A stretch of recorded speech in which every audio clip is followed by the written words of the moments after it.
Hello my dear friends, you're in the Military Summary channel, and this short video we're going to discuss the most important events that took place during the previous 12 hours. We have lots of very interesting details and updates, so let's start. And first we're going to talk about northern direction. As you can see, we have lots of icons along the border between Russia and Ukraine, and every single icon means another additional restricted area.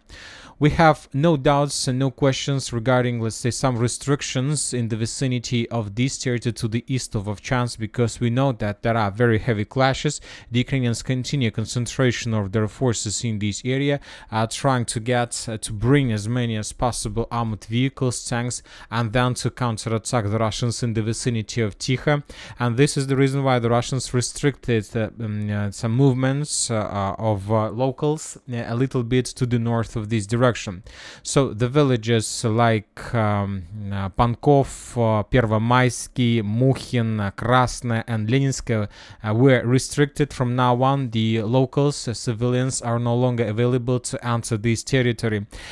From another point of view, we can make a conclusion that most likely the Russians also concentrated their forces in this direction, and they just tried to reduce the level of information that locals or those who support Ukraine can send to Ukrainians on this side of the border. So no questions about this territory. We have some number, at least 5 villages were restricted also on Zolochev direction. This is the village Bezimena, Горьковской, Bagun Gorodok, Shetinovka, and Valkovsky. As for this territory, the situation is very interesting. Of course, during the previous months there were a lot of updates and mostly of FPV drone strikes on Russian positions, so we can explain the restrictions in this direction first, that the Ukrainians or the spies or those who support Ukraine were able to transfer significant number of different updates, geolocations, coordinates to Ukrainian forces, and then the Ukrainians, as you can see, were attacking the Russians. So the restrictions in this direction can be explained that the Russians are trying to reduce also the level of information that the locals can send to Ukraine. This is from the first point, but on the other hand, we can say that the Russians might also concentrate their forces with possible beginning or with possible attempts to begin offensive in Zolochev. As for Sumy area, this territory, this direction is very interesting because the Russians also added to restricted area 3 more settlements: Popovka, Demidovka, and Prelesye. As for this direction, we probably since the beginning of July we haven't received anything from this territory, and that means that this restricted area is pretty weird, because I'm not sure what is the real purposes of the Russians. And as for this territory, due to complete absence of any updates about FPV drone strikes from the Ukrainian side or any artillery strikes from the Russian side, we can make a conclusion that maybe the Russians did concentrated forces in this direction with the purpose to attack in direction of Sumy, or at least to cut the railways between Sumy and Kharkiv. So very interesting report about these restrictions. Let's follow this situation. It's something like evacuation, but more comfortable for people. So it's the same evacuation. It's the same evacuation, but it's not evacuation, because the Russians are calling this operation, these measures, like restrictions, so nobody can enter. So it's the same, you understand, right? Now let's move to Kharkiv area, to the situation on the ground, and the most important video is coming from the territory, from the area in the vicinity of the village or the town by the name of Perishne. In this video we can see how the Russian drone, as a result of reconnaissance operation, managed to discover the concentration of Ukrainian forces. Significant number of Ukrainian soldiers were redeployed to some polygon where they were get some military exercises, and then the Russians start bombing this territory with Iskander, with cluster rounds.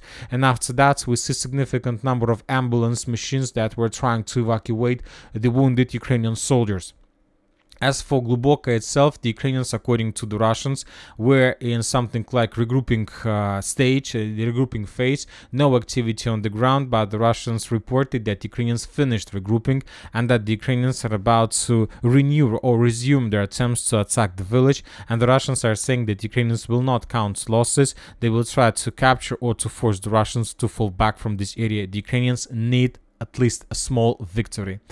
As for Volchansk itself, there are very heavy clashes in this direction, either in the northern part, in the southern part. The Ukrainians continue attempts to send forces from the southern part to the northern part. The Russians control the Volcha River and try to destroy every single group of Ukrainians that is heading to the north.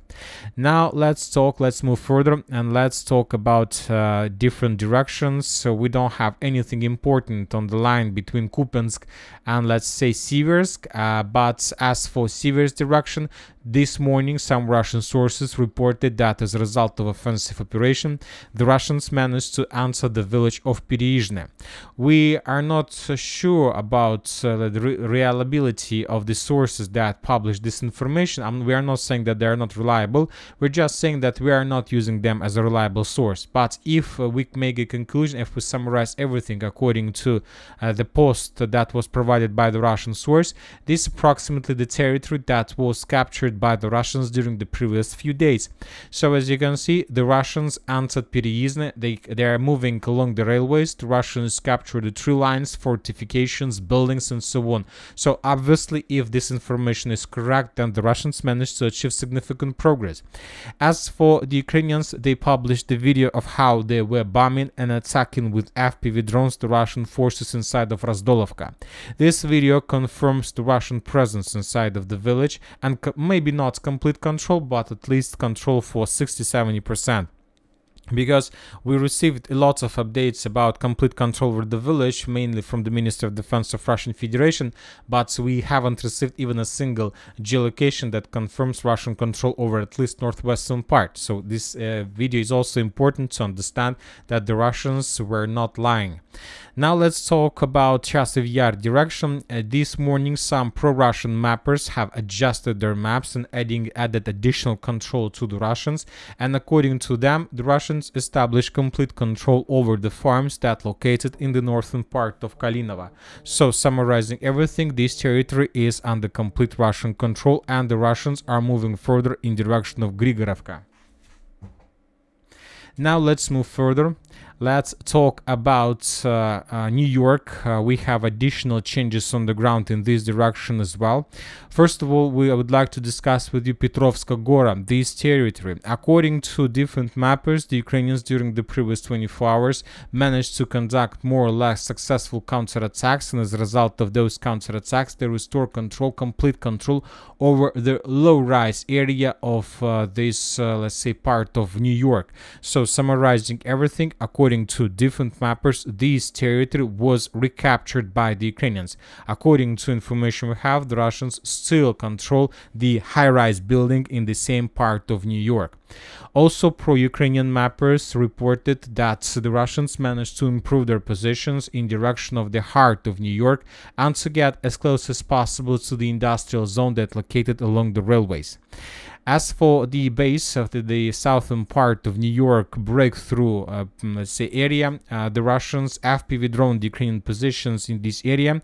Now the Russians are trying, of course, as they did yesterday and the day before, to maintain their positions, to improve their flanks, and not to allow the Ukrainians to counterattack, because every single day the Ukrainians are bringing and sending more and more forces in this direction, and if the Ukrainians are able to collect the critical mass, currently I'm not sure where exactly they can find these reserves, the Ukrainians will be able to attack the Russians from the flanks and basically to destroy this foothold and to defeat the Russians. So that's why now the priority for the Russians is to improve the flanks and not to allow the Ukrainians to do this.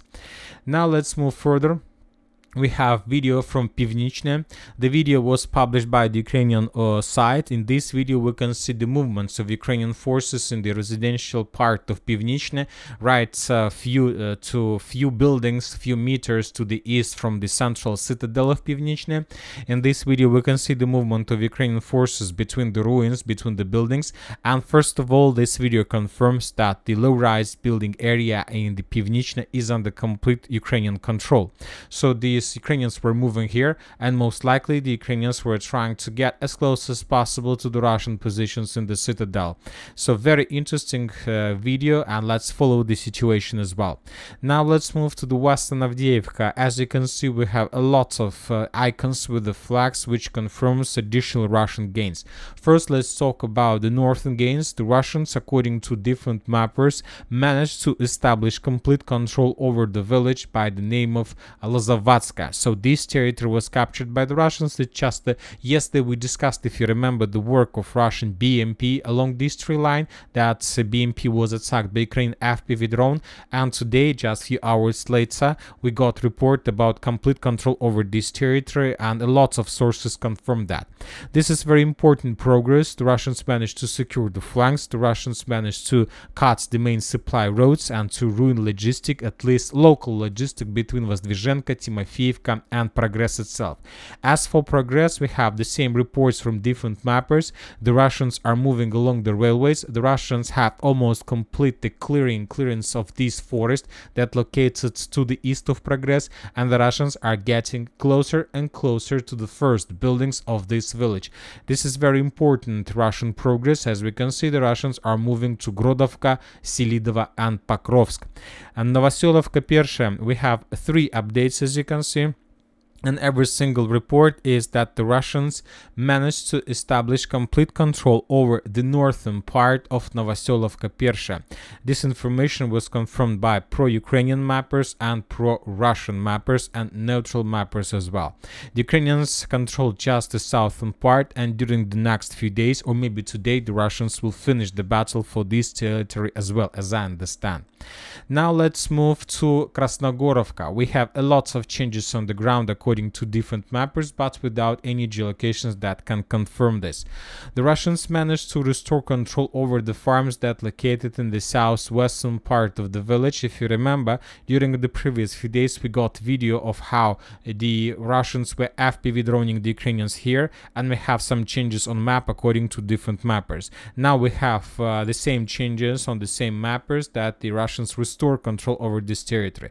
Let's keep these areas as a contested area until we receive geolocation that can confirm this, because since the beginning of the battle for Krasnogorovka, yet we haven't received even a single video that can confirm Russian control over these farms.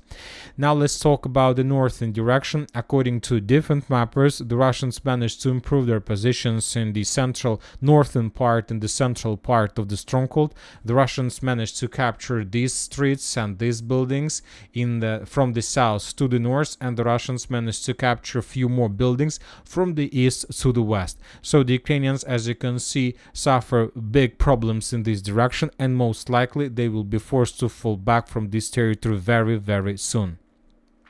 As for South Donetsk direction, considering Ugledar, Konstantinovka, Novomikhailivka, Vodyana, we haven't received anything from this direction.